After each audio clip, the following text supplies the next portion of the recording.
This is VOA News. I'm Joe Palca. U.S. President Donald Trump's impeachment trial will begin Tuesday in the U.S. Senate.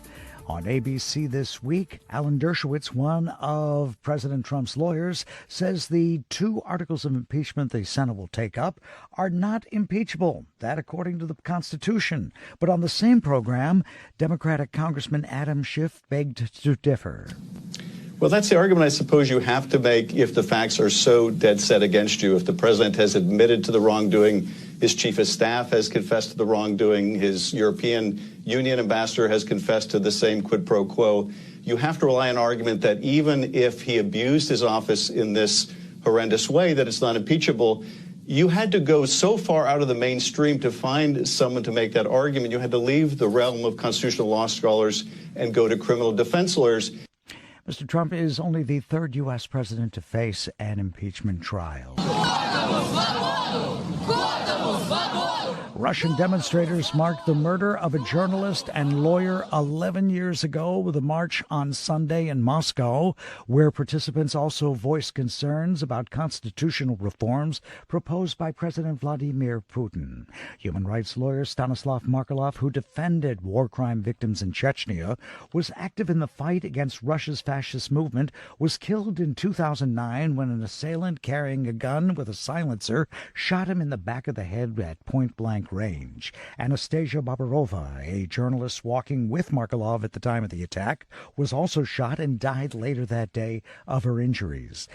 President Putin has ordered the creation of a working group to assess his proposed constitutional amendments. The proposed reforms are widely seen as giving Putin the ability to extend his grip on power. This is VOA News. The Office of the UN High Commissioner for Human Rights is appealing for $375.5 million to support its efforts to promote and protect human rights in dozens of countries around the world. Lisa Schlein reports for VOA from Geneva, where the High Commissioner is based. Human rights is one of the three main pillars of the United Nations, along with peace and security and development. And yet, the office established to be the world's human rights watchdog is seriously short of cash. Barely half of last year's record $321.5 million appeal was funded. Human rights spokesman Jeremy Lawrence says a great deal of work lies ahead. These are climate change, digital technologies, inequalities, corruption, and people on the move. Lawrence tells VOA much of the work ahead this year will involve Africa.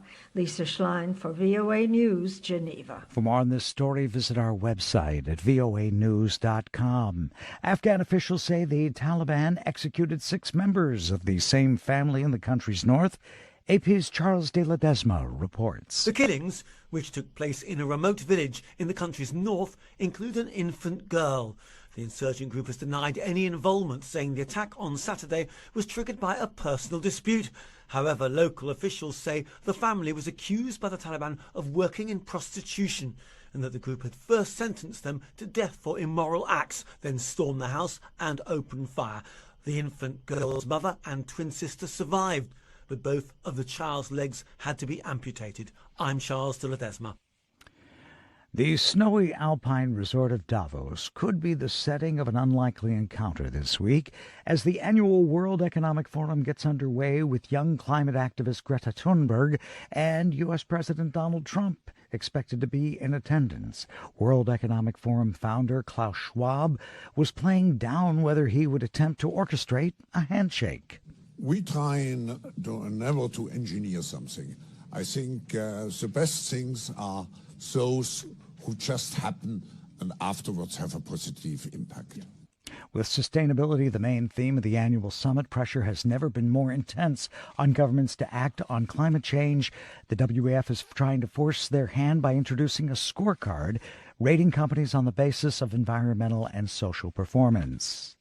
Chinese health officials in Wuhan report 136 new cases of newly confirmed coronavirus over the past 3 days, bringing the total number of cases of the potentially deadly virus to nearly 200, a huge and troubling spike in the number of cases in just one weekend. I'm Joe Palca, VOA News.